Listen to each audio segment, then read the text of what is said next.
Hi, welcome to Story Time at the Laverne Public Library. I'm Miss Janice. Here's my name right here if you don't know me. And I just want to say I'm so glad to see you today. This is our last week of the summer reading program at the library. And I hope you've been participating and reading books and getting prizes. But if you haven't, you still have time. You could come this week and still get prizes. You can read books and get prizes this week. So anyway, like I said, I'm glad to see you. And I've got a song that we're going to do, and you must participate. This requires audience participation because I don't want to sing it all by myself, okay? So I'm going to stand up. Hit it, Miss Lorna.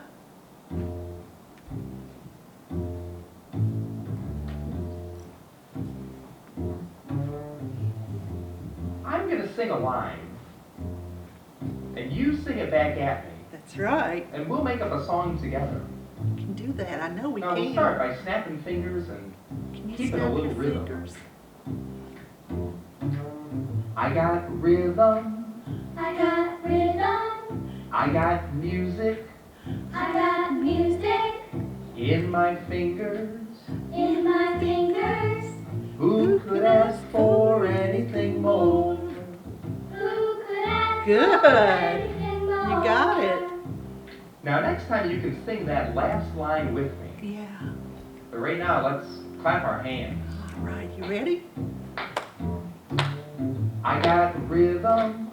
I got rhythm. I got music I got music in my hands. in my Now, sing it with hands. me. Who could ask for anything more? Oh, that's great. You all are doing good. You sound And now good. tap your toes. Okay, Let's tap keep your a toes quiet this rhythm. time. Perfect. I got rhythm. I got rhythm. I got music I got music in my toes. in my Sing it with toes. me. Who could ask for anything more? Oh, good. You're doing Now it. that was quiet. Yeah, we're going to be a little Now louder. let's stamp those feet. Here we go. I got rhythm. I got rhythm. I got music I got music in my feet. In my in feet. my feet. Who could ask for anything more? Good. All right, now let's not stamp or clap What are we going to do? because this one's a little different. Okay. I got rhythm. I got rhythm. I got music I got music when I'm singing. when I'm singing. Who could ask for anything more? Oh, we're sounding so good out there. Here's a little song to sing with me. Row, row, row your boat Row, row, row your boat gently down the stream. gently down the stream. Shake it on down to New Orleans. Shake it on down to New Orleans. That was All right, now great. one last time. So be sure and sing it with feeling. Yes, feeling. I got rhythm. I got rhythm. I got music. I got music. 'Cause I'm living. 'Cause I'm living. Who could ask for anything more? Big finish. Who could ask for anything more? Good job. I love that. I know you all do too because you did a great job out there. I saw you. All right, I have a little friend with me today. All right. Does anybody know what this is? Anybody? Raise your hand if you know what it is. Nobody? I know what you are. You're so cute. This is a little porcupine. And he's with me today because I'm going to do a special story about a porcupine. So let me get the book out. And I want you to sit down here on the floor and listen, okay? All right. Porcupines have quills, so he's a little prickly. But let's go. Put you down here next to the penguin. All right. Now our story today is called Elmore, and it's written by Holly Hobby. It's a really sweet little story. This is our title page. Elmore, and Holly Hobby is the author, and it was printed by Random House, New York. So, all right, here we go. Let's read about Elmore. Look at the beautiful pictures. Elmore lived by himself in an ancient maple tree. He loved it there. Here's Elmore right up here on the branch of that maple tree. And there's a little ladder. I guess that's what he uses to climb up and down. Every few days he would climb down the huge tree trunk as darkness fell to graze on his favorite leaves and twigs. Then back he would go up to his snug hollow in the ancient tree.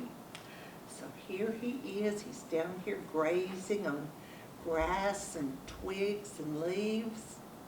And there's his tree with the ladder right over there. Here's a couple of deer over here looking at him.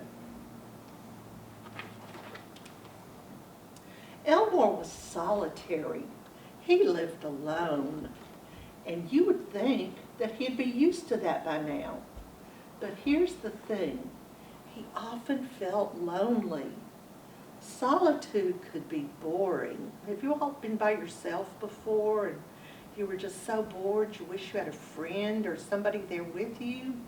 I think that's what Elmore's feeling like. He's out here perched on this branch looking at the moon. Aw, wonder what he's gonna do.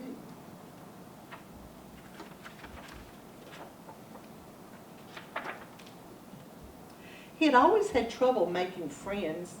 What was the problem? After all, the L in Elmore's name, his mother once said, stood for love. He put up a sign right here. Friends wanted. So he's trying to find some friends. See if he can find any. And here's the picture he's thinking of himself and his mother. I wonder if he's going to be able to find any. He was discouraged by what he overheard. These little animals, these little raccoons back here. He's too prickly. It's hard to be around him. I bet it would be hard to be around a prickly porcupine, wouldn't it? Let's see what he can do about that. Elmore shook his back and his quills rattled. It was true, if you got too close, you might get needled, nettled, prickled. Elmore didn't mean it, it just happened. He is right here, and here's all of his quills, and these little animals are running from him. So they don't want to get stuck by those quills. That would be hard to find friends, wouldn't it? He spent a rainy day holed up in the ancient tree thinking about what to do. What could be done about his troublesome quills? They were there to protect him like a coat of armor, but protecting him from what? Elmore's life was peaceful. He was lucky. What are those quills going to protect him from, do you think? I don't know. The next day, his old uncle happened to come shuffling along past Elmore's tree. "Good morning, Elmore." A moment later, he said, "You don't seem your cheerful self. Is something wrong?" "I wish I didn't have all these quills," Elmore explained. "I'm too hard to be around. I have no friends." "I'm your friend," his uncle smiled. "That's different," Elmo replied. Well, there's his old uncle right there. I guess he's the only one he can get close to because they both have quills. They can just stick each other.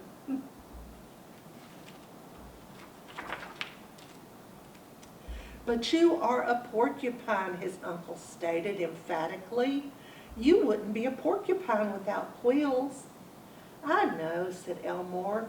I've got hundreds and thousands of them. You're a handsome porcupine, his uncle added. Your quills are beautiful. You should treasure them.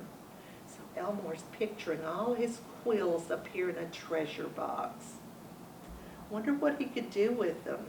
Wonder if there's a use for those quills. Let's see what he finds. His uncle's kind words made Elmore feel better. Then, as he looked at the many quills scattered about his cozy dwelling, he had an idea. Uh-oh, let's see what he's going to think about. Elmore tied up each small cluster of quills with a bit of string. Here he is, he's working, he's tying up those clusters of quills. I wonder what he's going to do with them. I wonder what they could be used for. He posted another sign. Elmore Quill Pins, 100% real porcupine quills. Free. He's going to give away his quills to be used as pins. Wow, wonder if the animals are going to come and get them. There's all kinds of little eyes looking at him back here from the darkness. I guess they're wondering what he's doing. For 2 days, they went like hot cakes. Everyone could enjoy a quill pin, especially if it was made from 100% real porcupine quills, and free too. They could make ink from berries, Elmore suggested, which was extra fun. Everyone loves getting a note from a friend, he said as he handed out the bundles. Well, what a great idea he had. Look at those animals. They are lined up to get his quills. Think he's going to have friends after this? By the time the last quill pins were gone, Elmore was tuckered out. But most of all, he was happy. All these animals are leaving and they're waving goodbye to him. Maybe he's got new friends here.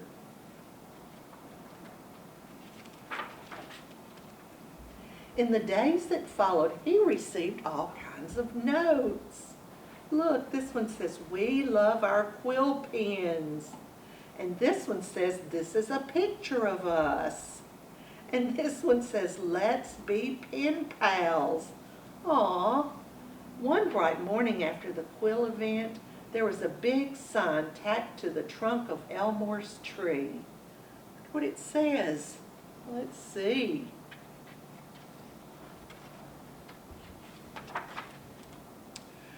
You are a beautiful porcupine. Our woods are lucky to have you.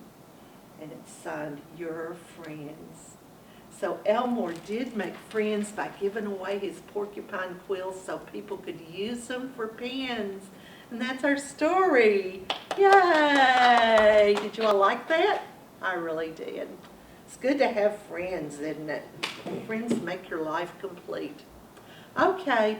We have one last song today, and I just want to encourage you to be sure and come out this week to our summer reading program and get presents or gifts or whatever you want to call them, prizes, by reading books. All right? Hit it, Miss Lorna. Love grows one by one, two by two, and four by four. Love grows round like a circle and comes back knocking at your front door. Love grows one by one, two by two, and four by four. Love grows round like a circle and comes back knocking at your front door. Bye-bye, everybody, and I want to remind you, be kind to everyone. See you next time. Bye-bye.